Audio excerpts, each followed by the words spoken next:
Hey, what's up, everybody? Welcome to the La Vida Loca Cruise Podcast. Man, I got a special episode for you today, talking to a former crew member who is now one of the world's largest cruise content creators. He went from driving an Uber to making multiple six figures a year and traveling the world. We're going to be talking to Jay from the Shiplife. We cover a lot of topics: the future of cruising, his worst cruise in 2023, and do the crew members actually get the tips? All this and more. Without much further ado, let's talk to Jay from the Shiplife.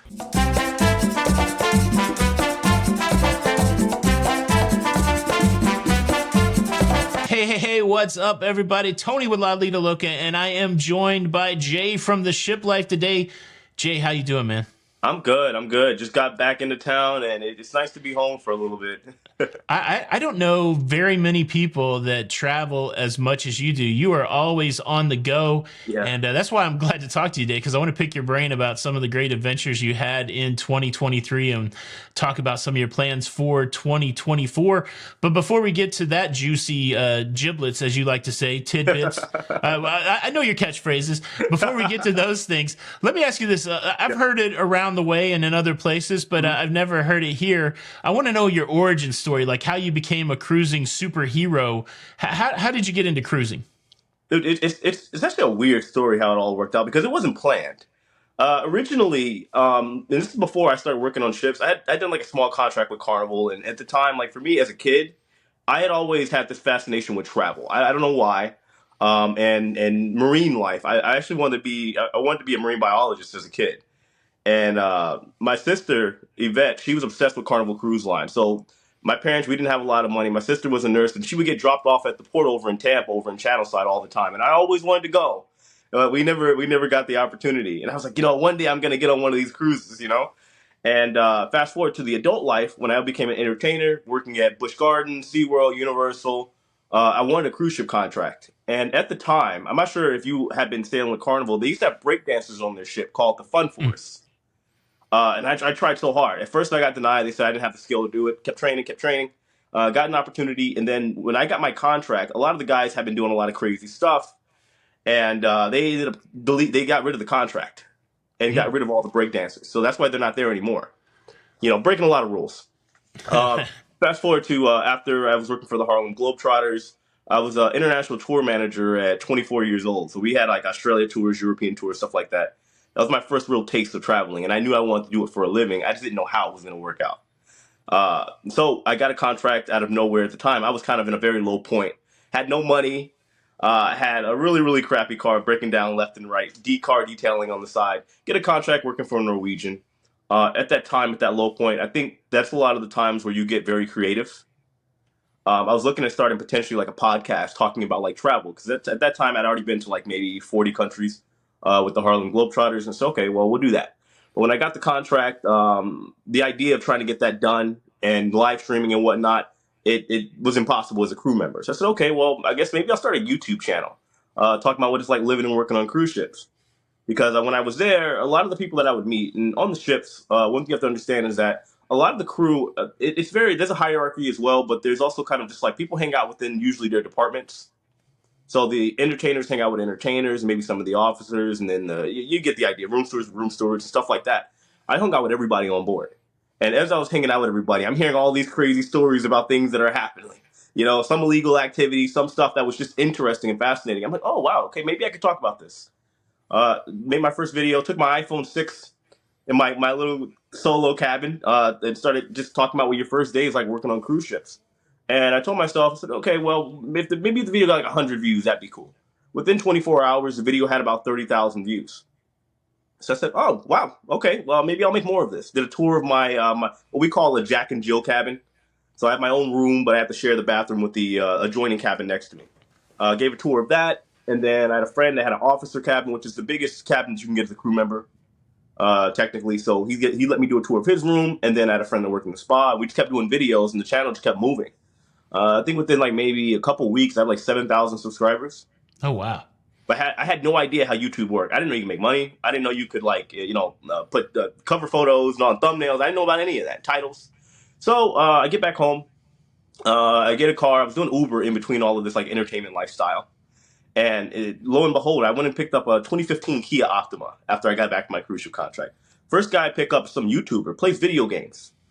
To this day, I couldn't even remember who the guy was. I was just so kind of like dumbfounded in what he was telling me. But I'm not sure if you're familiar with Bayshore, $1 million homes over there. Oh yeah. Pick, Yeah, pick nice. up this Yeah. guy over. Yeah, so I pick up this guy over there, and we start talking. Obviously, I'm a talker. You know, this guy's like, "Oh, you don't just do YouTube, right? Or just you don't just do work on, or just do Uber, rather. You gotta do something else." I'm like, "Oh, well, I'm a breakdancer. I do X, Y, and Z, and I got this YouTube channel. I heard you can make money doing it." And he's like, "Yeah, dude, I'm a YouTuber. Technically, Google paid for this house. Now, this house had to be worth at least 1 million, at least." And he's like, "Yeah, man." He's like, "Dude, let me see your channel." And first, I was kind of, I was kind of like, I didn't want to show him. He showed me his channel, he Yeah, had like yeah. 12 million subscribers, and I'm like, "Nah, I'm good.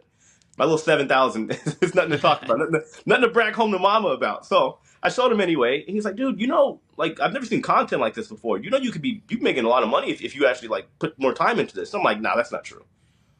He's like, "Dude, I'm telling you right now." He's like, I've been doing this for about, I think he said like 6, 7 years. He's like, "I had never seen channel like content like this. So you could easily be pulling like $5,000, $10,000 a month within like a year or so if you apply yourself." And I'm like, "No, that's not true." Me at the time, that was unheard of. Well, long story short, he's like, "Yeah, I'm going to Starbucks, man. If you want to, like, I get you doing your Uber grind, but if you want to come over and hang out with me, I can break everything down for you because I'm telling you, this could be a gold mine for you in an opportunity to really do something cool, if you put your mind to it." So I go there for about maybe 10 minutes. He breaks everything down, how you can get monetized on YouTube and how YouTube isn't just a video watching thing, it's a platform. And if you're able to create value, YouTube will pay you handsomely and you're also able to have an impact on whatever it is you're trying to get across to people. So I applied for the Google monetization program, AdSense, and then within like a month, I got a check for like $300. At the time for me, I said, "Okay, oh wow, this is cool side money." So continued doing Uber. I was making videos off on the side, and then that went on for up until, let's say, the pandemic. At the time, I didn't really plan on doing cruise ship stuff per se. I figured I was going to go back to work on cruise ships. I could talk about that, but I was more interested just in travel in general, Airbnbs and airlines, stuff like that.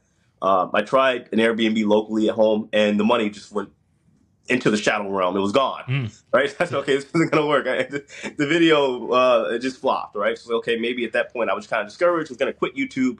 And at that time, I'm checking on some of my friends. As an entertainer, a lot of us are either working at theme parks or working on cruise ships. So we all kind of know each other. Had a friend that was on Celebrity Apex. This is when it just got built, sitting in France. She's telling me that they're all she's hearing rumors, and it's getting confirmed by her managers that they're all getting sent home. Right? This is COVID. This is like Yeah, maybe, yeah. I want to say, middle toward the end of February. I then check out my friends with Royal Caribbean because a lot of my friends that I work with over at Universal Studios were working for Royal Caribbean. They're telling me that they're hearing rumors, about it, So I was like, okay, cool. Check my friend that was a cruise director at the time with Carnival, and he said he hadn't heard anything, but obviously there was the rumors that were flirting around. So I started diving into, let's say, the cruise news, right? Explaining to people that what was happening was, it wasn't just a thing that was going on overseas. Because remember, this is OG COVID. All this is like Europe and like everywhere else in Asia at the time. And I said, if this does come over, which I think it will, um, it's a very intricate process getting all of the crew members on the ship. It takes about 3 months, right? Between the testing that we have to get physicals and visas for a lot of the crew, it takes about 2 to 3 months to get on board the ship. I said to send everybody home, talking about upwards of 50,000, 100,000 crew members to 100 different countries. Very intricate process. We don't know what's going on with this COVID thing. So depending on that, you factor that into the equation. If they do that, they'd have to suspend the cruise ship industry. And if they did that, cruising and travel would be shut down. As far as it making a full comeback, it'll take 6 months to a year. Video goes viral, right? At that time, I had since deleted it because I was kind of like scared. I didn't know what that meant at the time, right? But the video got about, it was getting upwards of about 500,000 views, and every comment in there was pretty negative stuff. Oh, you're Yeah, just yeah. trying to scare people, blah blah blah. You hate cruising. You're doing this. You're doing that. You're just trying to make money. This is on March 6th, I believe, 2020, and then sure enough, March 14th, the entire global cruise ship industry gets suspended for a month. Validates everything that I was saying. The next thing I know, I started getting followers in droves. That next, I want to say maybe what, 3 months, I get like an additional like 20,000 subscribers, and then I got a check for like 3 grand. And I said, "Oh, okay, wow, maybe I got lucky." During that process, continue making videos, and I thought I got lucky. Got a check for like 2,800, and I was like, "Okay, you know what? I'm diving all the way in." I stopped doing Uber, stopped doing everything, and I would stay up for days making videos. And then now, Here we are. When cruising came back, I jumped on the first cruise that I could. Couldn't do. It was a Celebrity. I think Celebrity Edge. That was like one of the first ones back. Couldn't do that one. And then I scrounged up whatever money that I had after paying off all the debts when the money started coming in. Jumped on Carnival Mardi Gras, and I said, okay, this is a make or break. I had like maybe like $4,000 in my account. Paid that. That's almost how much the cruise cost, and then traveling over to Port Canaveral. Video did well, all of them. People are like, "Oh, dude, I thought you were just like kind of like a monotone like news guy. We didn't know you were a dancer, and we didn't know you did all this stuff." So, lo and behold, after that, saw a comment of somebody. It was a couple. People are like, "Oh, well, he's only been on one ship. He's a crew member, so he doesn't know what it's like as a passenger." So, from that point forward, for the next 2 years up until really now, I try to jump on as many cruise lines as possible, and as many ships as possible. That way, it kind of like validated. I'm like, okay, I know I'm a crew member, pre-validated on that end. But there was some merit to the idea that I had no idea what I was talking about as a passenger. So that's why I was jumping on as many cruises. I thought it was fun. I thought it was interesting. But I said, okay, let me go ahead and understand the other side of things. So here's where we are now. Sorry, I know that's a lot, but that's the No, story. that's a great story, and Yeah. it really it really speaks to this idea that we all get places in different ways. Like you and I, we cruise a lot, but we get there in different ways. I completely can connect with this idea of trying to find something to align with the passion. And I've heard you say it in several different venues that you've always been somebody really hooked into this idea of how travel is a way to continue to learn about the world and to expand your horizons and that kind of thing. So to me, it's a really neat story that like so many of us, we're just trying to get through life and get things done and do the best that we can, and we'd love to be doing work that we're passionate about. And so it's almost like a chicken and an egg thing. You were working, you were an entertainer, you had the opportunity to work on a cruise ship, and then you really realized that you could tie your passion for travel with a vocation, and now you're a cruiser who has a business about travel. So it's a very cool story. Let me ask you this, because you said you traveled to 40 different countries before you became a cruiser, and there's a lot of conversation right now with the next generation, the Gen Z or whatever's after the millennials. They're really interested, I don't know if it's true or not, they're really interested in having an immersive travel experience. A lot of people of that age demographic sometimes turn their nose up at cruising, saying, well, that's not real travel. Cruising's not real travel. You're just going somewhere and popping out for 5 hours, for 6 hours, for 8 hours. Well, how do you answer that question? If somebody says to you, hey, I know you've been around the world on a cruise ship, but that's not really traveling. You're not really seeing those countries. Do you think cruising's real travel? I do. I mean, travel is travel, right? Whether it's a road trip to I don't know, Bemidji, North Dakota, or if you're going on a plane to Europe. Travel is travel. And personally, for me, I'm a big advocate for it because I think travel is the best education you are ever going to get in life.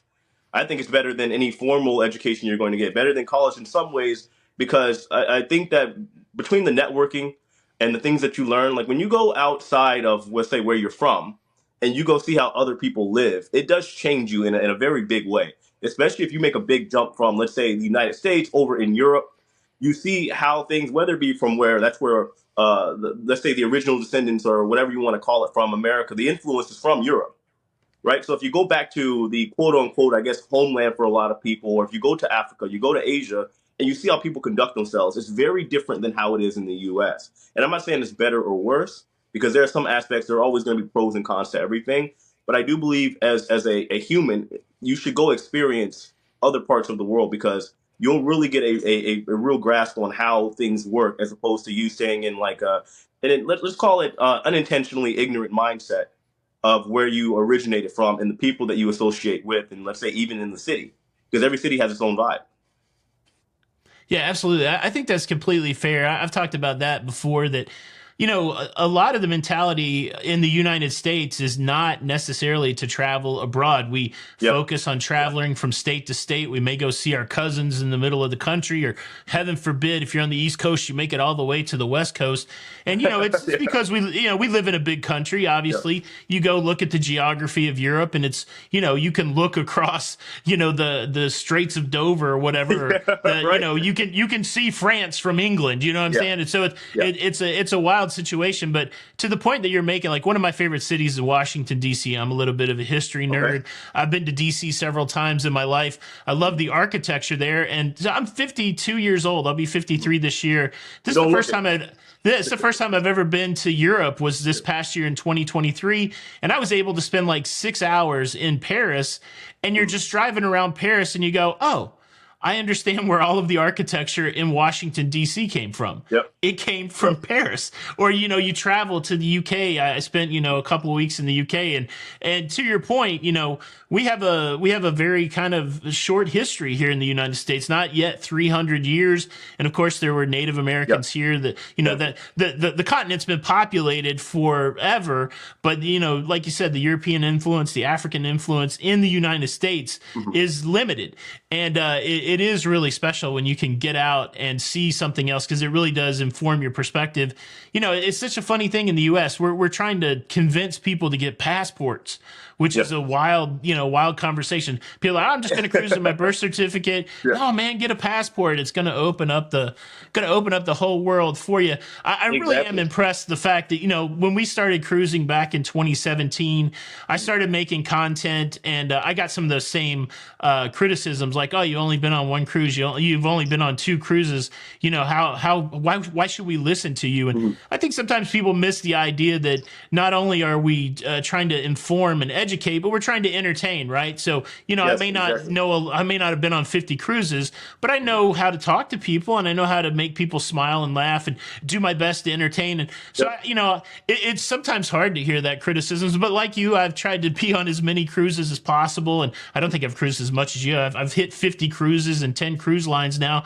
But man, you really hit it hard in 2023, and you hit a lot of new cruise ships. Can you briefly run down what you went through in 2023?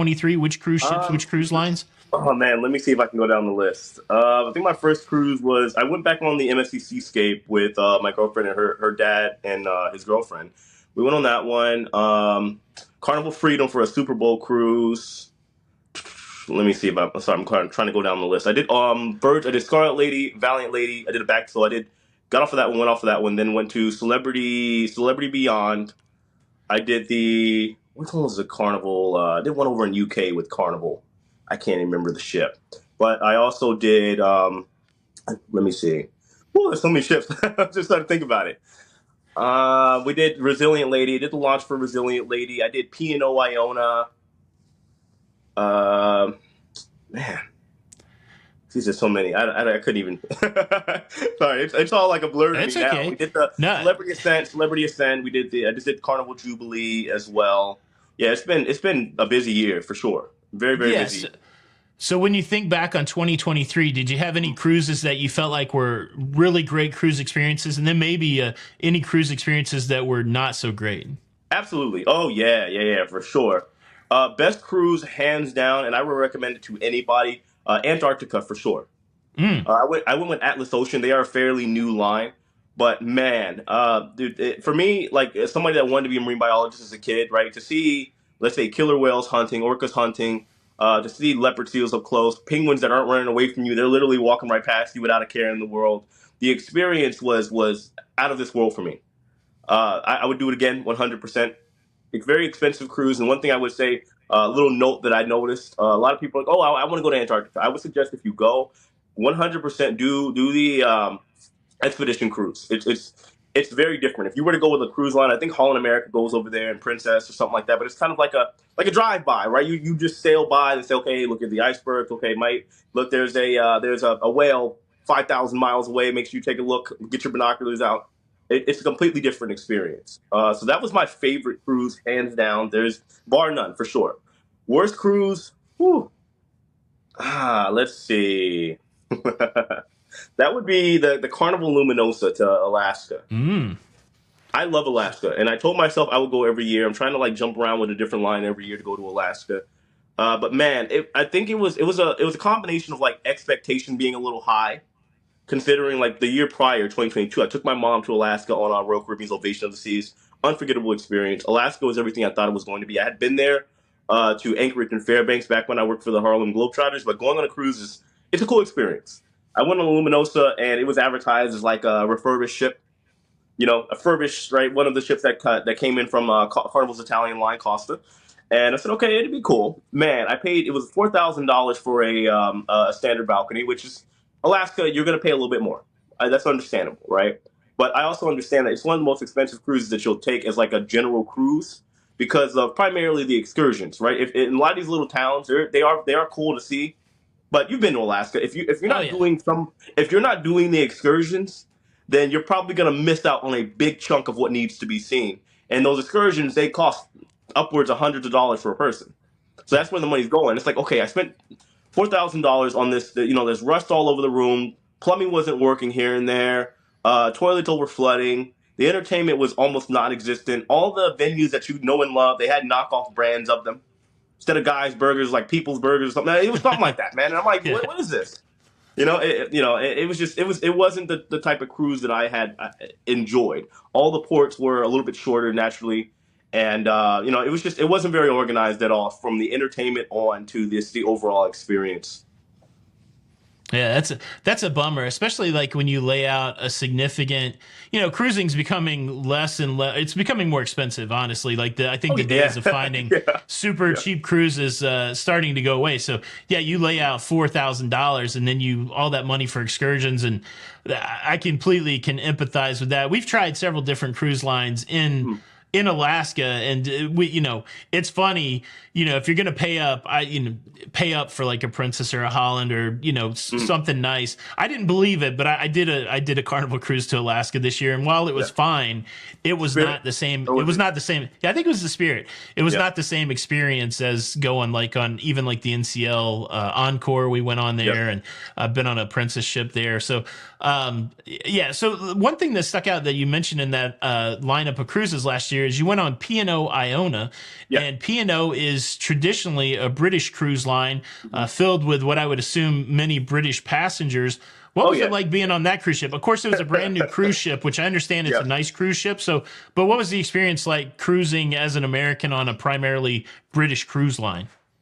Let's just say it wasn't exactly my cup of tea, pun intended. So the thing You is, could get tea every day. Yeah. yeah, oh yeah, yeah, absolutely. I mean, the thing was, so let's say the ship was not bad, right? If you picture, let's say, I would say there was a European style to the ship, right? Combine, let's say, Carnival's newer ships, right? Their XL class ships, like a Mardi Gras or a Celebration or a Jubilee, mixed in with like an MSC Seascape. Hmm. Right. Okay. So that's what it was as far as the architect and design of the ship, from what I noticed and what I gathered. Right. Very nice ship, beautiful, elegant. But for me, what I primarily look for, I'm a social guy, right? So if you noticed in my reviews and everything, anytime I do videos, I do look at like more so the social aspect of things. Like for me, I would pride myself as a socialite, right? Whatever you want to call me, a social person, but I'm a former entertainer. So those two metrics are what I primarily look for as far as the overall experience. I think those are very important components to a cruise experience. People look at what kind of food they have and whatnot, sure, but I do believe the social aspect. And for me, it just didn't really do it for me. Hmm. I was clearly like the only American on board, and there from the entertainment, it was almost non-existent. The comedians was not. It was not like, again. It's just a clash of cultures, right? There's a lot Yeah. of stuff that didn't really read with me. And as far as the events, it was a very boring cruise. The Yeah. ports were nice. We went to Norway and whatnot. It was cool. It was very chill, right? There weren't really any nightly events. Let's just say everybody was in bed by like 8, 9, right? There weren't a lot of people my age. The ones that were there, it was kind of it was quiet. And for me, I don't mind a quiet cruise if I know what I'm getting. If that makes sense. Yeah. Right? If I'm For going on a sure. cruise to Antarctica or Alaska, I understand. Right here, it's kind of like, okay, I spend a lot of time in the UK, and they party hard over there. They have a good time, and it's not more so the party. It's just usually the energy is a little bit more up. Right? Right. If you go to like a London, I've been to Leeds, I've been to Manchester, I've been all these places, and I get on the ship, and it was dead. And I said, Yeah. okay, there has to be some kind of vibe going on here. It was non-existent. Yeah. So it brings up a couple of interesting things. We've established that you're really an entertainer first. This is kind Yeah. of, passion for travel, Hmm. break dancer, entertainer. And so one of the biggest things, and one of like, if you look at my cruising profile, one of the reasons I like to go cruising is for the entertainment. What's Hmm. it like being somebody that's been on both sides of the, been somebody in the audience, been somebody on the stage? How do you approach what makes you excited? What's like your favorite type of cruise entertainment? And do you think maybe you're too critical of it because you're too close to it? Yeah, excuse me. And I think you and I, we've talked about this before, maybe in person. It's like a blessing and a curse, right? As a entertainer, or even at this point, I guess a former entertainer. Well, I still do YouTube. I still consider it entertaining as well. You can't take the lens off, right? Like I notice things differently than everybody else. It's very difficult unless a show blows me away. You can't just watch, if that makes sense, Yeah, yeah. right? Let's say something that will blow me away. My favorite show, honestly, one of my favorite shows on land and sea would be on Royal Caribbean's Wonder of the Seas Intense, their diving show. Okay, yeah. And something that I look for just in general, like me being, let's say, a b-boy, right? I'm a breakdancer. For us, whether it be a battle or a show, we try to show people things that they probably would never see, right? The idea is to be original. And I think in this era now, right, there's always going to be trends, right? Whether it be just in design of ships or entertainment in this particular case. What I see now is, let's say, if you go on, let's say what you call a premium to luxury line, it's usually the same thing more or less on all across the board for everybody. You go to premium slash luxury, which really all the rave now is a lot of the aerial acts, right? The silks Yeah. and that's the thing that's going on now, right? Yeah, You yeah. go on, let's say a very streamlined cruise line outside of maybe like let's say Norwegian. They're really big, or I guess they're starting to kind of pull back a little bit because of budgets and whatnot, COVID, everything that happened. They were really big on a lot of the Broadway shows. Royal Caribbean, they do have the dive show. They have a lot of cool shows. I like seeing innovation. Yeah. And you go on like a Carnival and an MSC, for example, and sometimes Norwegian as well. Now what they're doing is it's kind of like they're pulling back, and you'll see these giant LED screens that just kind of make the which cool, sure, it's technological advancements, but you'll see a lot of the back. It's just they make a digital background for the stage and the setup, and then they'll throw in a couple props, and you see the same cookie cutter shows over and over and over. Right, like for me, being a dancer and being, let's say, a quote unquote street dancer or hip hop dancer, naturally, I am going to be a little biased because I get tired of within the industry. And this is at theme parks too. Don't get me wrong. You'll see contemporary, maybe some tap dancing here and there, a little bit of jazz. And it's the same style of dance, and it's more or less the same style of music that they're dancing to. And it's the same thing over and over again. And to me, it's just kind of like in their mindset, like, well, we're just trying to distract them until we get them to the next port or until the casino opens up or what have you. I get tired of seeing it. I get a little bored. There's a lot of times where, like for me, if I don't believe in like just walking out on shows. I think it's kind of rude and disrespectful. However, if you're all the way at the top, right, your nosebleed, I kind of just creep in there. There's times where Yeah. if I look at a show and I'm like, okay, I don't think this is gonna do it for me. I'll kind of just like stay at the top, very very top. I'll walk in the door, get my footage, stay for about 10 minutes, right? Come back maybe within like 5 minutes, go get a drink, come back, get the footage that I need, kind of analyze the show, and I'm out. Because Yeah. at this point for me, it's just kind of like the same shows over and over and over. I'm not saying like I'm a big advocate. I think the cruise lines, and maybe they should put in more like street dance. I think would be cool. Some break dancers, Yeah, yeah. but but anything else, right? Like there's so many things that they could do. They could implement more magic into the show. They could implement. I'm a stilt walker, and I also do like the power skills, the stilts that you can do backflips and stuff on. Yeah, yeah. I get it, sure. Rocky Ship, there's a lot of elements, but maybe more acrobatic shows. I think would be another cool addition and element to add into the cruising industry, which they haven't done. Yeah, I'm a big fan of any kind of circus arts. Like if they can get Same. jugglers, like still, I like all the aerial type stuff. But yeah, I think you make a good point. I think a little bit the cruise lines are kind of tied. Their hands are tied a little bit because they have Yeah. to deliver to their demographic, right? We've been Yeah. cruising Princess Yeah. a lot, and I feel like I'm even in my early 50s. I feel like I'm on the younger side of that demo. So you end up getting a lot of singers doing like hits from the 50s and 60s.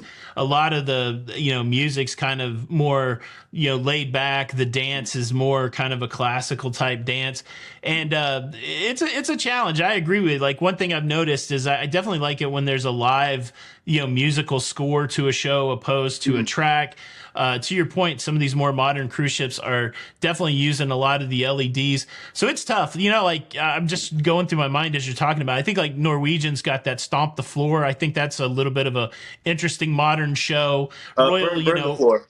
Burn the Floor. That's what it is. I actually worked with them back when I worked at Busch Gardens as well. Very, very cool. I Yeah. mean, I'm sure at this point they got a different cast. There's different cast sets that they have. Yeah. But Burn the Floor is amazing.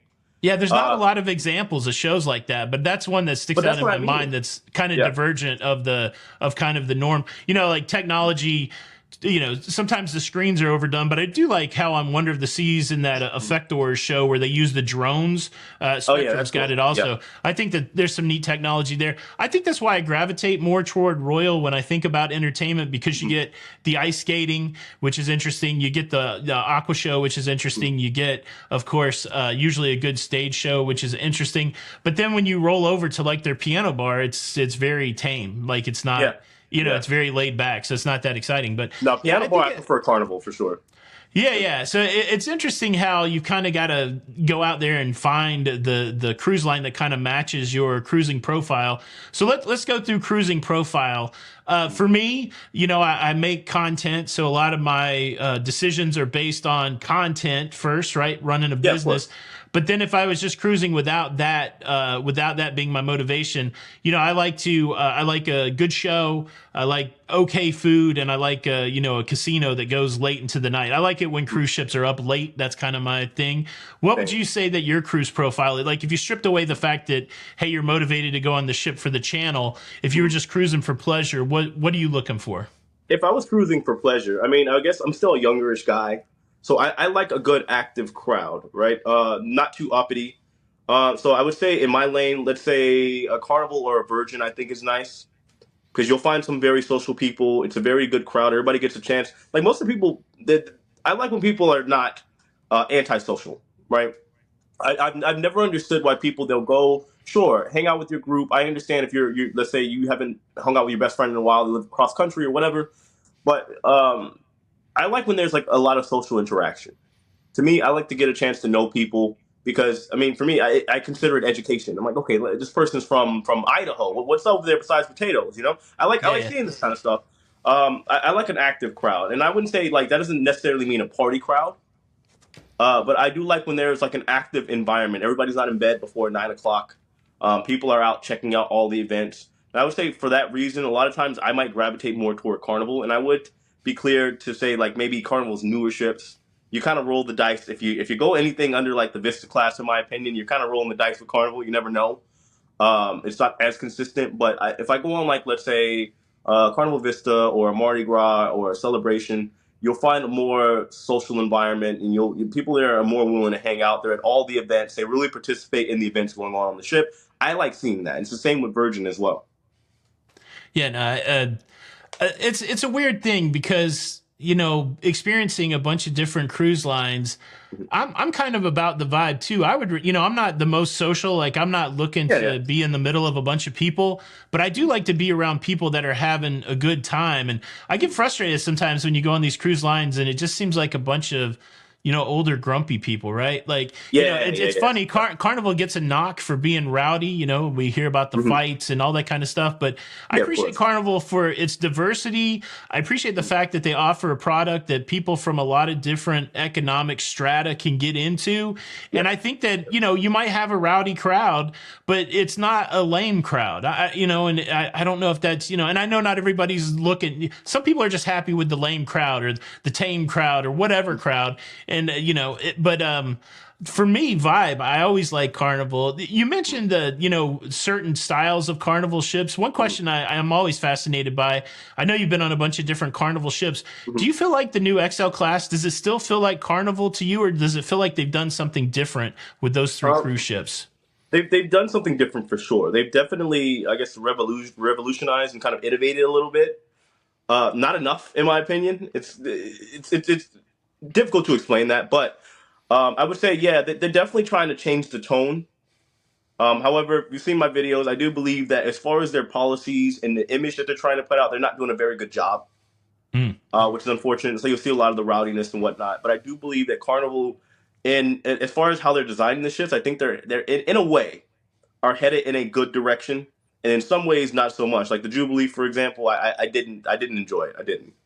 Oh, really? It was still a Yeah. beautiful ship. I Yeah. did a review on it. The thing is, like, just to make it short, I was expecting a little more. Like the way I explained it is that Carnival, in a way, there could be an argument to be made that in the before time, let's say Carnival used to be number one. That's a fact, right? Carnival used to be like it used to be the most cruised, even before Royal Caribbean. Royal Caribbean didn't really get in any kind of prominence up until I want to say what the Freedom class, Yeah. right? That was when they started innovating a little bit more and Yeah. started becoming a little bit more, I guess, quote unquote, cooler, right? More Yeah. modern. The thing is with Carnival is that I believe that if you were to compare the two, right, without seeing the ships and their design, if you were to hear the names and just in all the stuff, let's say if you had it put off to the side, just okay, roller coaster or ice skating rink, um, let's say indoor skydiving, right? A lot of people would naturally associate that with Carnival if they didn't know. I Right. think that Carnival should have been in a way where Royal Caribbean was, but they failed to innovate in a lot of ways, in my opinion. And the thing about Carnival is that I know it's weird, it's a weird take, right? But I just think Yeah. when you hear Carnival, I hear rides and festivities and, not just like, okay, well, now we're going to put a roller coaster and that's going to be like, for the most part, and it's a slide like every other line, right? But with Carnival, what set them apart, let's say back in like the 90s, early 2000s, what I thought was really cool was that if you go on their ships, right, you go on like a Conquest or a Freedom, they have these very funky colors and a character and a style to them, right? If you go, and the way I put it, as opposed to the Jubilee, let's say Jubilee was supposed to be the dedication to like let's say Texas, right? Yeah. Yeah. Uh, and I think they fell short on it because if you look at let's say the Carnival Venezia, I know it was technically supposed to be for Costa, but the whole idea of the ship is based off of like Venice in Italy, the Italian culture. As soon as you get on that ship, you can recognize it. Mm. If you go to the Carnival Conquest, it was dedicated to New Orleans as well, and then somewhat of the French culture. As soon as you get on the ship, you could recognize it from just the paintings and just the architecture and how the ship was designed. I thought it was very innovative, very cool. There's some things that they experimented with, which I thought was also very cool as well. You go on the Jubilee, they didn't do any of that. They put the Texas star on the ship, and then it's like there's like that big XL seat by the casino. There's a star on it. Yeah. But Yeah. other than that, some of the events they had like one country singer, and in my mind, I'm like, okay, let's say the area on where they have the pizza, right? In Yeah. on celebrations called A20 Biscayne. It's a Yep. Miami like Feels like Miami. dedicated Yeah. area, right? Miami Slice, that whole deal. It's just called the Shores on Jubilee. And I'm like, I get you have beaches in Texas, but y'all could have called that the saloon or Giddy Up Yeah. or something. You could have. There's so many cool ideas, right? Because in my mind, from a business perspective as well, I'm like, okay, there are a lot of people that like to essentially quote unquote collect cruise ships, right? They want to go on all of them. Yeah. And for me, I'm like, where's the incentive to as for me as a passenger? If I know all the ships are exactly identical, there's no reason for me. Why not just fly to Miami? I'm right at the port already. I can just go ahead and get on the ship. Why fly to Houston? Take that long commute over to the Carnival Jubilee when I have two other ships, that of which being Mardi Gras and Celebration, where they're like it's probably more convenient to get over to those ships. Yeah. I Yeah. just think No, sorry. I was gonna say it's an interesting idea. I'm gonna make the trip to Texas, way far away from all the cruise ports here in Florida. I'm gonna make the trip out there, and I don't think the ship's gonna be that drastically different. I think it's great for Texas that they're Yeah, getting of all course. of the. I think it's great for Texas for Galveston that they're getting all of this love. But if you look at the itineraries that leave out of Galveston, it's It's just like the same old Western it Caribbean is. itinerary. So Yeah, we you went to got to be. Roatan, Costa Maya, and Yeah. Cozumel. Yeah, you got to be on those ships just for the love of cruising, or Yeah. if you like just going to Cozumel or something like that. So, the funny thing for me, and I felt the same way with the Celebration. There was some differences between the Celebration and the Mardi Gras, Some, but yeah. really the only thing that made it Miami was that section that you're talking about. They had Yeah. some interesting pizzas at the pizza place. They had some different sandwiches at the deli, which I know on the Jubilee they've got like a couple different pizzas and a couple different sandwiches. So maybe that's the strategy. Maybe that's the play. We want to make it as much like what as possible, with maybe just a sprinkling of one or two new things. But to your point, and sometimes possibly, I know I lose a little bit perspective because maybe somebody's only going on one cruise a year, right? So they're Yeah, not really going exactly. to, for me, like my biggest beef with Carnival Entertainment is the opening show and them doing that, Van Halen song from 40 years or 20 years ago. Whatever. Right now, it's Yeah, like, okay, yeah. are we never going to change the show? This is the same show I was at in 2017. This is, why would I ever come to the welcome show? And that's what you're offering up for the first night of entertainment. So it's like, but then maybe it's my perspective because I go on a lot of cruises, right? So it's maybe it's okay for the average person that but at the same time, my big motivation to go on the Jubilee is just to be like, oh, I went on this new cruise ship that just came out, and hopefully people will be interested in my take of walking around the cruise ship. So it's it's not going to really any ports that I want to go to, and I have to travel to Texas, which I love Texas and people in Texas, but it's not the most convenient, getting to a cruise Yeah, ship. exactly. Like tomorrow, I'm going to go on the shortest cruise I've ever been on. I'm going on the 2-day MSC Seashore out of Canaveral. So I'll be back Oh, home nice. I'll be back home Sunday. That's the shortest. I've been on Margaritaville at Sea, but I don't really count them as a major cruise line. I've done that Yeah. little Of course, back not. I and get it. forth. So, it's so much more convenient just to drive to Canaveral than to fly out to Galveston. But I'm interested to see it. I do like what Carnival's done with those XL class. Like I've been on all of those Yeah, small Carnival ships and the medium ships. I do think that they've stepped up on the entertainment and they've stepped up. Food on Carnival still a little bit. Shaq's Big Chicken at lunch is really yeah. great, but the buffet's a little weird and some of the restaurants are a little I weird. think But that was a waste of space, to be honest with you. The buffet. Have you seen? yeah, So the buffet there is massive. They never yeah, utilize the whole buffet ever. There's and always like it's I kid you not, a quarter of the buffet is being used all yeah. the time. And the stations are weird too. It's like Yeah. even though there's a lot of seating and stuff, it doesn't feel like there's a lot of like food, like different food. Yeah, I mean, It's now one thing I will give Carnival credit for, as far as like snacking around, they have the best, yeah, right? From best Giants included burgers food. to Yeah, the green the blue iguana cantina and all these other stuff, man. Like yeah, I do believe they do a really good job at that for sure, right? yeah, There's no other cruise line that can touch. I like Guys Burgers, right? I'm there all yeah. the time. Shaq's Big Chicken. There's a lot of options there, and surprisingly too, when it comes to like I like hibachi. Right, Carnival, from what I've seen, as far as the main lines, they're the only ones that I've seen that offers lobster. Mm. Like on the teppanyaki. I think Royal Caribbean might, but I've gone with MSC. I've gone with Norwegian. They don't. It's either Yeah, like yeah, scallops or something. I'm like, yeah, but come on, I like my. Let's keep it. Some things you should keep streamlined, crab, lobster, stuff like that. But they didn't have it. yeah. I guess a big complaint that cruisers have this year, and especially old school cruisers, is that a lot's changed. I know, like just in the Yep. top of my head, the going from 2 room cleanings a day to one, the Hmm. charging on Carnival for the third entree. We see the cruise lines coming out of the shutdown with massive piles of debt, trying to figure out ways to give essentially the same cruise experience, but to do it for a less operating cost on their end. Both of you and I are both young cruisers. We've only been cruising, for a few years. Is there Hmm. anything noticeable to you coming back from the shutdown that seems different Yeah. from a service and offering wise than what we saw before the shutdown? So before the shutdown, really the only experience I had was working on cruise ships. So there's that. However, I would argue somebody that went back as soon as possible to go on the ships immediately after they started back up. There's a noticeable difference between then and now. Yeah, Yeah. obviously expected that the prices were going to go up, right? To a degree, right? But when you have the quality going down, it's noticeable, right? Sure, it's little things here and there, but then you start kind of feeling it too. I don't know how to explain that, but you feel it. You're like, okay, this isn't Yeah. what I'm used to, right? I was on the Carnival. What was that? The Venezia, right? And I was hanging out with one of the interior designers and a lot of the marketing because they invited me on for the christening for it, right?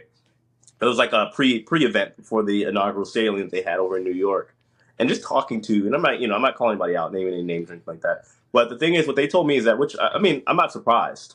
I was being told that the casino, the people in the casino, were the ones that primarily kept Carnival from going under. That's Hmm. why, if you notice, with a lot of that's across the board with a lot of cruise lines. Yeah. Yeah. What people don't understand is that the casino, I would argue, the people in the Players Club and the casino loyalty programs that they have are getting better taken care of than the people that are diamond status and the highest status possible with the lines, because they are the ones putting in a lot more of the money, if that makes sense. I know on No, average, whether it be a small or large ship, typically they're going to pull in about $1 million of profit every cruise. So they understand that for them, if they focus to make sure those guys are taken care of, like for me when I was on Jubilee, a lot of the people that were on board that I was speaking to were not influencers. They were diamond, but they were only there by way of getting so many free and comp cruises from the casino. You know, they get as much candy as they want. They get room oh yeah, service. They get the dining option. I'm like, in my mind, I'm like, I don't gamble, but yeah. it seems like if you want quality service, that might be the way to go these days. I mean, you would know, right? Yeah, absolutely. I go to the casino a lot, and casino is such a huge profit center for the cruise lines. It's kind of funny, the big thing that's happened here in Florida is finally some law got passed where they can have craps tables and roulette tables and sports betting at the Tampa Hard Rock Casino and Yeah, I casinos all remember over that. Florida. So I think it was last week I was at the casino trying out some crap strategy that would allow me to have a lot of money in play at the same time, but not lose a lot of money with the sole idea of when I go on these next few cruises that I'm going to try to play that strategy so that I can get a free cruise. And Yeah, because yeah. to your point, if you're in that cruise, if you're in the cut with the cruise people, you're with the casino people, you're definitely getting, free cruises. You're getting, upgraded experiences. You're getting free meals at specialty restaurant. You're getting stuff sent to your room. And Onboard I think credit, it's excursions. on I'm board. like, Oh, yeah, yeah. I think, I've gone on cruises before where I think the Jubilee, I think it could be a casino offer for us. I think we have like $1,200 in onboard credit that may have been oh man, associated with the casino. And yeah, so, yeah, I don't like to lose money. I like the rush of it. Like I got addictions like everybody else. I yeah, of love the course. I have rush the voice. of gambling. Yeah, I love the rush of gambling, and I've been pretty good about tempering it. But as I look forward to cruising and cruising being so much more expensive, and I think we're of the same philosophy. I like to pay for my cruises so I can say whatever I want. Of course, it's Yeah, part of the business, that kind of thing. And so I'm not necessarily like getting press trips and invites and stuff like that. I like to pay for it. But if I could do it cheaper by getting a casino offer, I'm certainly yeah. not opposed to that. But That's yeah, that's kind of where I am at the moment. You know, the thing is, right, and it's such a difficult thing, right? First of all, I don't come from money at all, right? Up until a couple years ago, I was dead broke. I had nothing to my name, right? By that I mean like the pandemic, right? Like I said, life of an entertainer. I have a son, and it's been rough, and it's like to see that kind of money coming in, but even I guess on the bad end, to see that money going out as yeah, much, yeah, right? The thing is, right? I try to be as transparent in my videos as possible, maybe a little too transparent, right? But it's like I always question a lot of things. 'Cause I'm like, okay, does this really make a difference, right? As far as the growth, some of it's procrastination, some of it's laziness, some of it's just kind of like, am I going about it the right way? Is there a reason why? Because I'll separate, right? For me, I think there's a difference between like a quote unquote influencer versus like a content creator. I always tell people that an influencer will essentially go where the wind blows. They'll say what they need to say to get that paycheck. Whoever's offering them the money, they are now an advocate for, a lover of, yeah, right? yeah, Which to let's say the cruise lines credit, like especially let's say Royal Caribbean. I'm not saying Royal Caribbean hires like cruise haters or anything like that, but they hire out outside of like a lot of which their marketing team is phenomenal for sure. yeah. But they'll hire like people that have status, social media status, or big names that aren't necessarily cruisers. But from a marketing and business standpoint, it makes sense because the idea is to bring in more people that maybe aren't into the cruise space. Understandable. For me, on the other hand, I'm like, all right, I pay for all of my cruises, and like, dude, like I'm sure you could imagine the dollar amount that I've put into cruising, Oh yeah. Yeah, right? yeah. I And mean, it's I know like, what I paid for cruises, and you've cruised more than I do. So, yeah, it's you it's know, it's not a small number. Yeah, by the time you factor in the flights, the food, excursions, all that stuff that also needs to be done throughout that process, it adds up very, very, very quickly. Like for example, people are like, "Oh, why aren't you always bringing your girlfriend with you?" And I'm like, "Dude, like, she lives at the moment, up until maybe let's say 2 months from now, she's living in France. So it's like I fly her out from France, then we fly to wherever it is that we're going. Food for two people, it adds up very quickly. If I'm there for work, I'm not gonna make her pay for things. That doesn't make sense. You know, but all of that starts to stack up, and I didn't realize this until I had a accountant like look at everything, right? And that was like one of my first real times that somebody took like a deep dive into it. taxes. I'm like, okay, I know I can write a lot of this stuff off, sure, right? But it's like I looked, and dude, I got to give you the number. So within about what four? This 2023. This is when I was like jumping on a bunch of cruises back and forth to Europe. Within about 5 6 months, $138,000 in travel expenses. Yeah, yeah.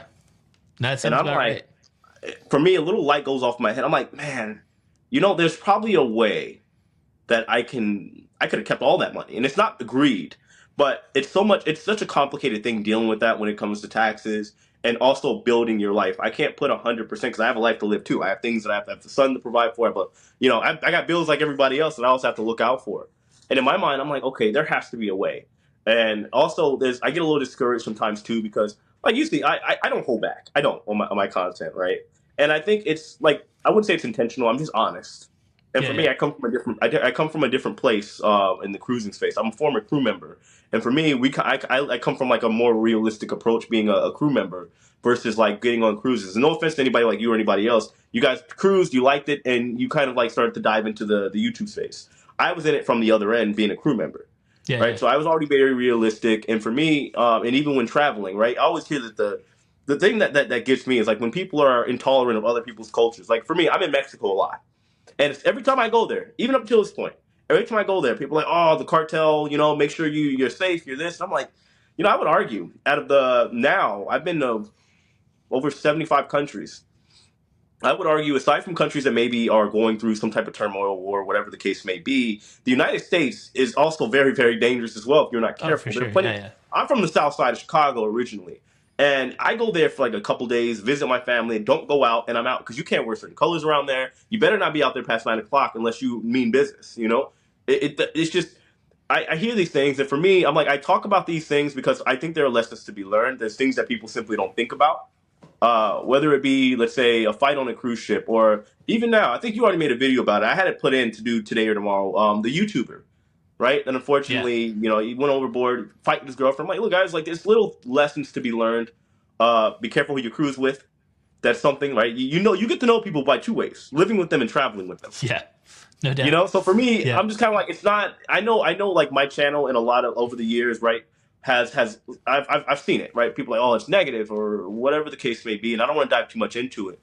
But for me, I do believe that you have to, in order to get to the top, right? Nobody gets to the top without to some degree getting their hands dirty, right? So for me, I'm like, okay, I have to. There has to be a character. There has to be something that separates you from everybody else. I'm like, okay, there's plenty of influencers and people that are only talking about the good, primarily because they want free cruises or they have some kind of horse in the race, right?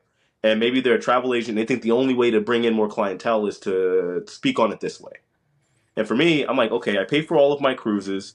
I tell the truth, but to a degree, I'm like, man, what would make more sense a lot of the time? I see why the influencers do what they do. I'm like, man, let's be honest. I know you tell the truth a lot of times too, right? Like, man, if we wanted to go that other route, we could be rich, right? Like, I don't want to put it that way, and it's not just. Don't get me wrong, it's not about the money. That's what I'm trying to. My point is, for me, I'm like, all right, but with the amount of money that's being paid, cruise is getting more expensive. I'm trying to figure out what route to go down. I would Yeah. never sell myself, if that makes sense. But it's kind of like, all right, where do we go with this? What angle do we take with this? Where it makes, first of all, financial sense. So I'm not like getting audited and kidnapped by the IRS. I don't want to do that either. Yeah. So it's a hard thing to do. It really is, getting into this, because you start from scratch. You don't know how the business end works, and you're kind of figuring it out as you go along. It's very complicated. No, I think that's a great point. I mean, it's I think a lot of people see the externals of creating content and being a YouTuber or being an influencer, and a lot of times people think, okay, well, I get some privileges or I get to make a decent amount of money, that kind of thing. But I think what people miss out on, and what I would say to anybody that's somewhere on this journey, that you're running a business, and so you have to have your business acumen. You got to know what you're doing from it. And look, I'm way behind on this. Like I in the beginning, I didn't really think about how am I going to track expenses, or how, should I be saving money for taxes? Just like simple stuff that Yeah, of you would course. think Same. if you were starting a brick and mortar business, you would say, okay, I have to get. But there's like no instruction. You just press record, you press upload, and then all of a sudden this life takes off that you're not necessarily anticipating, and a lot of times you're playing catch up. And so it's an interesting thing. And to your point, it's sometimes you're, all right, do I, we obviously want to make content that people are interested in, but then at the same time, there's already people, with audiences our size. There's tens of thousands of people that are already bought into what we're doing. So, do you cast the net wide by making content that maybe is more kind of vanilla and more, less controversial or less with your personality on it? So you cast the net wide and you bring a lot of people in, or do you cast the net small by like being yourself or talking about the things that you feel like you should talk about, and then you maybe just grow a little bit? And what's weird, and I don't know if you've experienced when you go through a period of big growth like we did during the shutdown, that kind of thing, and then that stops being the norm because people have other interests. Maybe they want cruise tips, or maybe they want, they want to see what life is like on a cruise ship, and maybe they're less interested in the things that we're talking about on a daily basis. When you see the shrinking of that, there's a whole mental component, like, oh, do people don't like me anymore? Or, you really have to start wrapping your head around this idea of, things change, and either you can change and go back to like that wide net approach, or you can be happy with and so there's a lot that goes on. I think it's the most fascinating thing I've ever done in my entire life, because it's so different than anything, and I've worked in corporate America, and I've dropped out of corporate America, just burned out, and tried to have my small business and drove Uber and delivered pizzas and everything like that too. And so it's really, I feel really lucky. I know you feel really lucky that now, we work hard, but we've come upon an opportunity that's afforded us things that we never would have afforded previously in our lives. And so you don't want to lose it, obviously, but at the same time, you don't want to lose yourself trying not to lose it. So it's kind of, it's an interesting thing. And sometimes it's a solitary thing because, we work by ourselves, and, even though, we may have a girlfriend or we may have a wife, you're still doing this thing. So it's fascinating. I love YouTube. I mean, and social media, and I could go on for days about that, but maybe we should just do a YouTube only conversation sometimes. Right. But we'll swing it back around to cruising. As you look forward with cruising, we've seen a lot of change since we've been in it. Of course, the shutdown has been a big influencer of cruising. What do you think cruising is going to look like going forward? The good, the bad, the ugly. Any predictions for the future? Yeah. I mean, so the cruising industry was already booming before the pandemic. Obviously, we had the suspension, which, in my opinion, I don't think it slowed too much down, right? When everything started back up, as you can see, cruising's booming again, right? Try to get on a ship with a mainstream line that isn't almost sold out, right? Very difficult to do these days. I do believe, especially with, let's say, Icon alone. I made a video about it the other day. I won't be on the inaugural. I'm trying to go maybe around February. Yeah. But the thing is, Icon is one of those ships, like, first of all, hats off again, once again, the Royal Caribbean, their marketing team, phenomenal. When you got people that don't cruise, that are talking about it, right? I do believe that with the launch of Icon and a lot of the ships now, of course, a lot of companies are now getting more involved with social media, because naturally you do have to go where the people are. People are online these days. You have a lot more people that are diving into cruising and just travel in general. I do believe we're going to see a significant boom, even more than we already seen with a lot of cruise lines. If you look at like the moving pieces, look at Norwegian, for example. I'm going to be on. I was going to keep it a secret. I'll be on Norwegian Breakaway out of New Orleans on the 21st. Okay. So because they're adding a lot more solo cabins. I don't know if you've seen that. Yeah. For me, as somebody, I do cruise solo a lot, right? And for me, I'm like, okay, they know and they understand more people are becoming digital nomads and working remote and all this stuff. So I'm going to go check that out. And when you look at Norwegian doing what they're doing, if you look at MSC, they're pulling more ships over to the U.S. because they understand the U.S., regardless of how people see it, it is the consumer capital of the world. And what is it, 60, 70% of all cruising operations are, as far as the passengers, are Americans. Yeah. So they understand how the game is working. A lot of cruise lines coming out of the woodwork. Look at Margaritaville. They're getting ready. I'll be on their ship over in Tampa as well. Yeah. Gotta do that one. You see a lot of ships making very subtle, quiet, but big moves that in the long run, they understand what's going on here. Right. And it's I think it's only going to get bigger. As far as maybe potential bad, I wouldn't say like for me it is, but I understand in general there's the big argument of the ships are getting too big, for example. They're getting too big, they're getting too too generalized, right? It wasn't until I went on a smaller ship where I understood what people were talking about. I'm like, you know what? Some people are big ship people, some people are small. I like both, Yeah, yeah, right? It is like for me, I like to get to meet people. It is cool, but when you're on like a icon of the seas or wonder of the seas, right? You're gonna see people on the last day of the cruise that you've never seen before in your life. Whereas you go on a smaller ship, it's a more intimate setting. Just about everybody that is social, everybody knows everybody. Everybody's kind of cool with everybody. So I can understand on that front. I do believe as far as like the operations too, things are going to get very generic, right? A lot of the trends, everybody's following the trends. Look if you look at the MSC Europa, for example. I haven't been on that ship. I'm thinking about going on this year, but it's kind of mimicking the Oasis class design. And I think a lot of them, it's kind of like instead of everybody trying to be quote unquote original, it's kind of like a one up game. Like, oh, okay, well, you put skydiving on board, we're gonna put a roller coaster on board. yeah, For yeah. me, that's one of the things I don't like. I'm like, guys, like, there's so many other avenues that you could go down that you're not really dabbling with. It started out that way with Royal Caribbean. They started doing the ice skating rink on Freedom of the Seas and all that, and then ever since, it's just kind of like, all right, well, we're gonna try the biggest way to one up you as possible. Another positive, or positive, or I guess something maybe neutral. You see a lot of the cruise lines; they're more so really trying to target exclusively, not exclusively, but primarily going to their private islands Yeah, yeah. because they understand, right? Look at Royal Caribbean. Now they're pulling celebrity ships over there, which, I feel a little weird about that. Considering I've sailed with celebrity, I know the demographic, but they got the adults only area now, and they understand that. Okay, why would we go pay to port over in Nassau, Bahamas?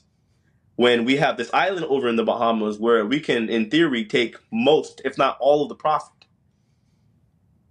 So I do believe Yeah. that's we'll see Plus, if it I works out with think that. I think a large part of the cruising population, they're just not going to get off the ship because even though they're cruising to go to a foreign country, some people Yeah, still aren't really down with it. They're just happy to be on the ship. So I can see the play from the cruise lines like, okay, well, this isn't even like you're going anywhere. We're just going to take you to another beach and sure, you're somewhere far away from yeah, home. I almost I don't know what that we need a good phrase for it. Almost like it's almost like putting band-aids on cruising or something. But I yeah, see more and more yeah. cruise lines doing that with their private islands, and of course they get to hold more of the money. One thing I wanted to ask about, and I didn't know if you'd have any inside insight Mhm. on it. How are the staffing levels? I've heard several people say it feels like Well, service they're is understaffed. down because it doesn't seem like cruise ships are staffed. Do you think they're still struggling to get staff after the shutdown? Yeah, for sure. For sure. I mean, I would argue that, especially because I mean, I have a lot of friends of mine that are crew members, and whether it be Philippine, Asia, right, and I keep in contact with a lot, and I mean a lot of crew members to this day. A lot of them, a lot of distrust is there. So what you're seeing now is a lot of cruise lines, a lot of crew members bouncing around between cruise lines. They're trying to see what the best option is. There was a lot of hype around, let's say, Virgin, which I would still argue at this point too. Technically, on paper, they are the best cruise line to work for as far as like what the crew members get for the most part. Free Wi-Fi, which is that's a blessing in the sky. It's like gold, Um, right, for crew yeah, members. Yeah. yeah. For a lot of them, no, not really what's it called, a dress code, right? So there are a lot of benefits of them working for Virgin, but there are a lot of random rules that people aren't really privy to. Like, say for example, a lot of the bartenders migrated over to Virgin, and would you realize that Virgin everything's included, right? Including the tips. So naturally, when you advertise that, it's like a structure that happened with Uber, right? When Uber came out, it's kind of like, oh, everything's taken care of. Just pay and then it's done. Everything's included. The bartenders aren't getting the tips anymore because the only people that are really tipping them are maybe people that have the older school mentality of like, hey, we don't care. We're still going to give you a dollar, $2 per drink for a service. Whereas now Virgin, they do kind of cater to a more younger-ish hip crowd or the kid in you, whatever it is they want to call it. People aren't tipping, so for them, they're like, dude, they're paying us less. We're making less money. We're gonna go back to where things are done right, where we're getting Yeah, yeah. tips. So there's that fact of it. And as far as the crew in general, like this is a digital world we're living in now, right? It's a digital revolution. We're not going back. Imagine people like, let's say, and I'm not saying that we make a lot of money because there's a lot of turnover as well, right? It's high risk, high reward, and there's going to be a lot of turnover as far as the money going in and out. But in this digital world now, there's a lot more opportunities. And a lot of people are starting to recognize that. And they're like, oh, okay, well, do I want to go here? Or do I want to start a YouTube channel? Or actually, I'm pretty good at editing. Or maybe I want to have my own production or whatever the case may be. You're seeing a lot of people worldwide that are migrating to more of the digital world because they understand that you have a lot more flexibility. You can potentially earn a higher income. I think that's a factor that is like that hasn't really been acknowledged yet, but I do believe that is becoming a factor. Because even when I worked on the ship, everybody had hobbies, right? There was a guy that was teaching me how to DJ. He Yeah, doesn't work yeah. on ships anymore because now he's DJing in nightclubs over in the Philippines, right? And he's doing a lot of online stuff and whatnot. A lot of people are just going into different avenues now because they're like, hey, well, if the cruise lines aren't going to pay what I'm asking for, or if the world is kind of shifting, then I'm gonna opt out. And as you could imagine, the pandemic was a big realization for a lot of people, a big reality check. Yeah, And yeah. that alone for a lot of people were like, okay, well, I'm with my family for 6 months on end. I'm doing X, Y, and Z. I got to pay this much money for the visa to get over there and the contract, and it's a lot. So I think you are seeing a lot of staffing shortages. The cruise lines can try to hide that, but I think people are noticing. Yeah, I've gotten a lot of Uh, feedback that people are feeling like they're being underserved because of staff shortages. Let yep. me ask this question. So, you know, from looking from the outside in, watching the amount of hours that a crew member works, Mhm. in a week, or works 6 months without a day off, that kind of Mhm. thing. It's not hard to make the assumption that the crew member is being underpaid. The fact that the cruise Mhm. line's flagged in a foreign country and it doesn't have to Yeah. follow U.S. labor laws. From your experience with crew members, do crew members feel like the juice is worth the squeeze? Is working on a cruise ship a good opportunity, better than what they would have at home?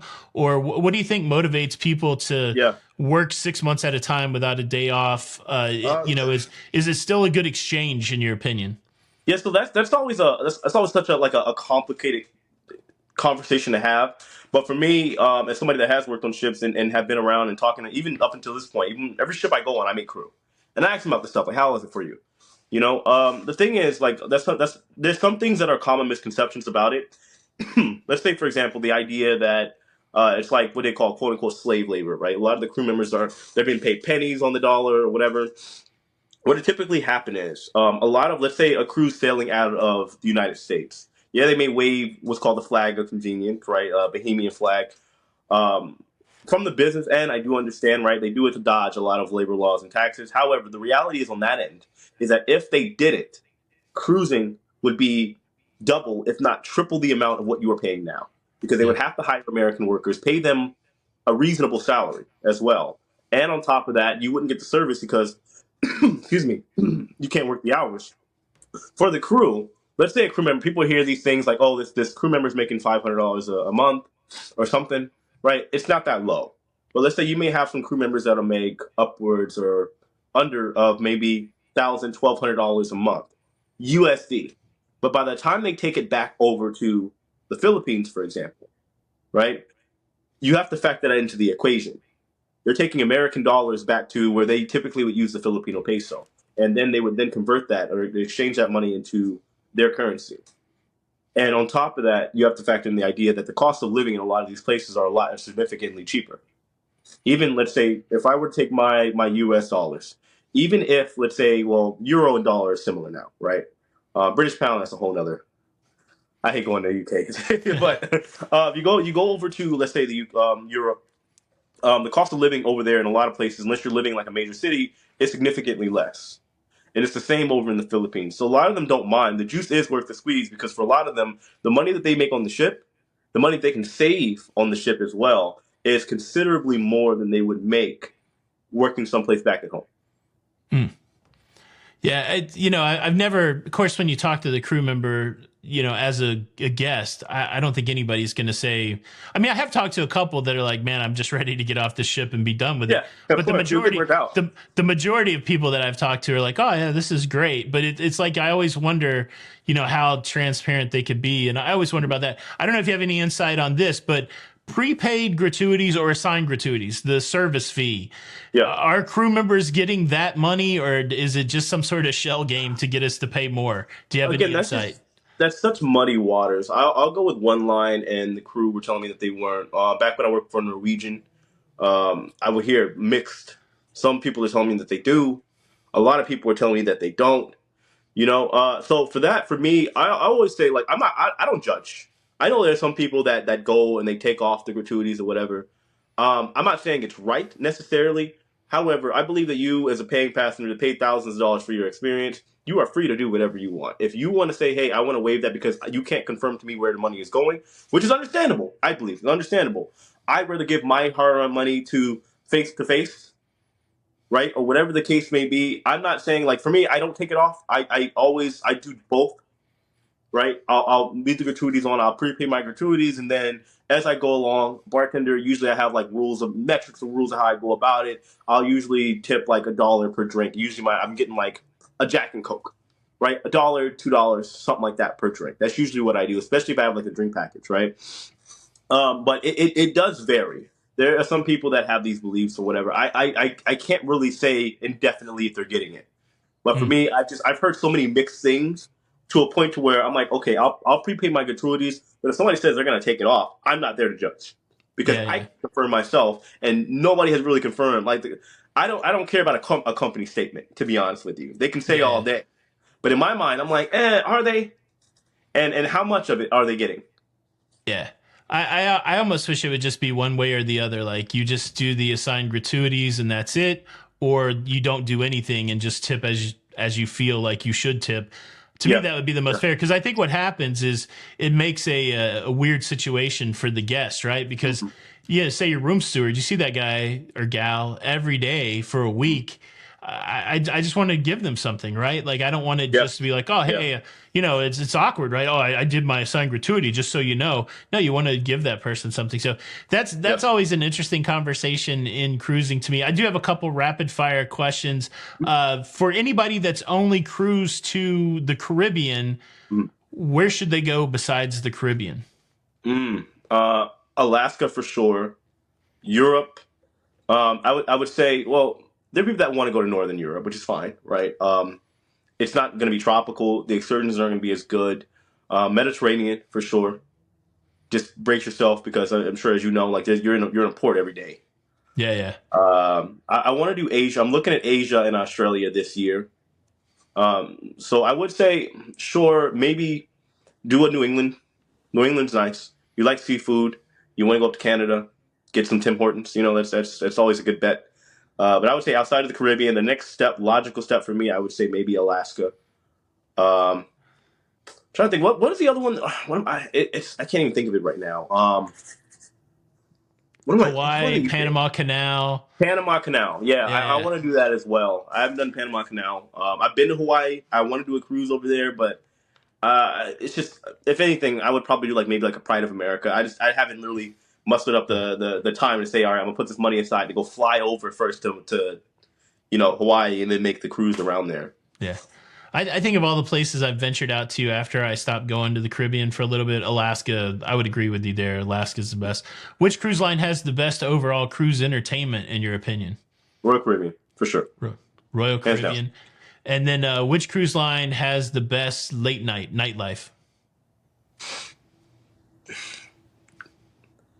I want to say Virgin. Mm. It's between Carnival and Virgin for sure. Norwegian's up there surprisingly too. It's kind of hit or miss Norwegian, but I would say Virgin. I think. Let's close out talking about Virgin. You've been on 3 Virgin cruise ships. How disruptive do you think Virgin's going to be for cruising? How much of a catalyst do you think we'll see concepts that are happening on Virgin start to move into mainstream cruising, or do you think Virgin's always going to be this thing that sits off to the side as an other type of cruising? They could be the ones that change the game, right? As they try, they claim the game changer, right? I haven't really seen it yet. There are things that they are doing differently where you're kind of like, okay, that is different, but I don't think it's gonna spread to the rest of the audience, right? The rest of the cruise space. I do believe that they have the potential to. I do like Virgin. They're one of my favorite lines. I have no shame in saying that. Like, I think I had like one video where there's like one video that went viral. There's a couple of them that have like over 1 million views. There's just one that I had a bad experience, and people that's like the only one everybody's seen. I like Virgin. I do. I do believe that they need to figure out what it is that they want to do. Like for me, I've talked to not only their marketing team, I've talked to their entertainment director, or the VP of entertainment, and we've had lunch. And it's just given. It's a new line, right? So you have to understand that. And there's going to be some experimenting, right? Throwing things to the wall, seeing what sticks. As far as like bang for buck, I do believe they are the best. As far as like regular to premium, they are the best. The fact that you don't have to pay additional for, let's say, the dining options on board is nice. There's some a la carte items, but other than that, like I think that's nice. Their entertainment could really use some work for sure. Um, but I would think overall they're not doing anything that's like innovative, right? I think they have a good combination of party versus places to relax. Their thermal suite is nice. The areas in the back where there's no music is nice.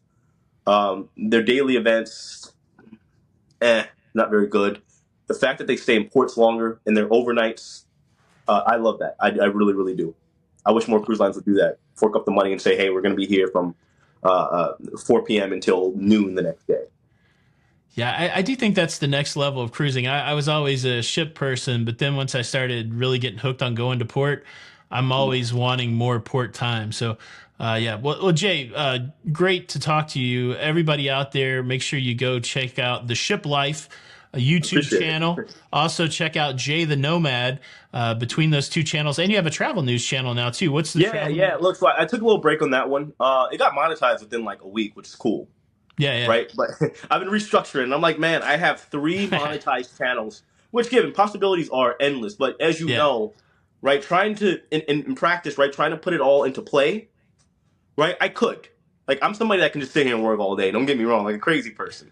But I'm like, man, you know what? My son's a teenager now. He wants to spend more time with me. Right? Look, I hit the jackpot. Right? My son's a teenager, and he's like, look, usually teenagers are kind of like, I want Oh, to do my yeah. own thing. All he wants to do is Yeah. spend time with me.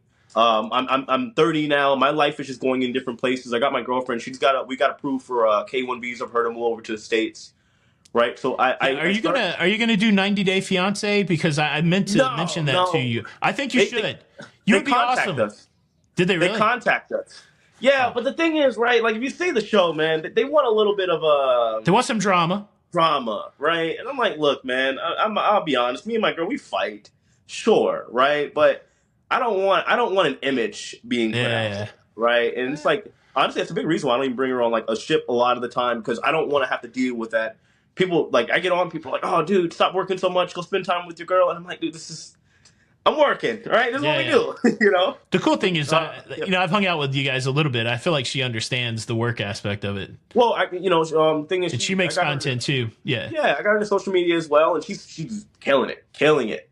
Yeah. Right, she knows more than me now. But no, I would say overall, yeah, I have 3 channels now, and I'm right now. It's kind of a slowish start. Um, all December, which is usually prime time to make videos, as you know, right? But for me, I'm like, okay, let me just relax, figure out what it is that I want to do. Like now, I've been talking to editors and getting everything streamlined. I said, okay, what's going to be the best possible way? As far as the content, at one point I was debating if I was going to stop doing the news, but I realized it's too much fun for me to do, and I do believe there's too much value to be given. People like the Right? news. Yeah, they do. I feel like there's a small segment of people that do the news, and there's sometimes I've struggled with like, are people really getting any value out of this? And should I be doing something different? And then almost every time I try to do something different, people are looking for the news. So Yeah. I love all the different voices in the news. So it's keep doing the news, man. That's what I'm saying. When you can, Yeah. But the thing that I appreciate about you is you do a great job going out and showing the ships too. Like I really enjoy your vlogs, and you really get around and show a lot of stuff that I don't know that everybody could see. So Thanks. I mean, yeah, I try to do my research, yeah, before I even get onto the ship. It's a lot, right? Trying to juggle all of that as well. It's fun, but it also can be extremely draining. Because remember, like we don't have bosses, right? We can just stop and whatever we want. Take 3 days off, a week off, 3 weeks, and to have that push to keep going, it's like a habit, right? I'm yeah, sure you stopped making videos for like a couple of days and to get back up and running. You're kind of like, yeah, I think of the whole like whenever I'm making a video, I'll think of like the whole process, and I'm like, all right, first I gotta write this. Not write. I don't write scripts, right? But I'll make plot points. Let me make sure we read these articles and read a couple of these articles, and then let me drop down the plot points and maybe look at something that's happened in history past similar to that, and right, that's kind of like my base. I have like a base map of how I'm gonna do the video. Well, you're doing a good job, man, and I'm proud of you. Keep on doing it. Everybody, go check out Jay the Shiplife at Shiplife, and also at Jay the Nomad on YouTube, and then of course he's on all the social medias. Jay, appreciate you taking the time today, and I feel like there's 20 more conversations we could have, so we should do this again sometime. Oh, definitely. Look, I'll be around, and I appreciate you as well. You know, dude, I was watching you before I even started YouTube, so dude, I appreciate it, man. It's inspiration. All right, thank you so much. All right, see you later, Tony. Take care. See ya. Wow, we covered a lot there. Again, thanks, Jay, for joining me on today's episode. Did you enjoy it? If you did, make sure you hit the like button. If you want more, hit the subscribe button. And if you want to hear Emma, do you know Emma? If you want to hear about her cruising journey, check this podcast out next. This is Tony for the La Lita Loca Cruise podcast. And until the next time, we'll see you on the Lido. Bye.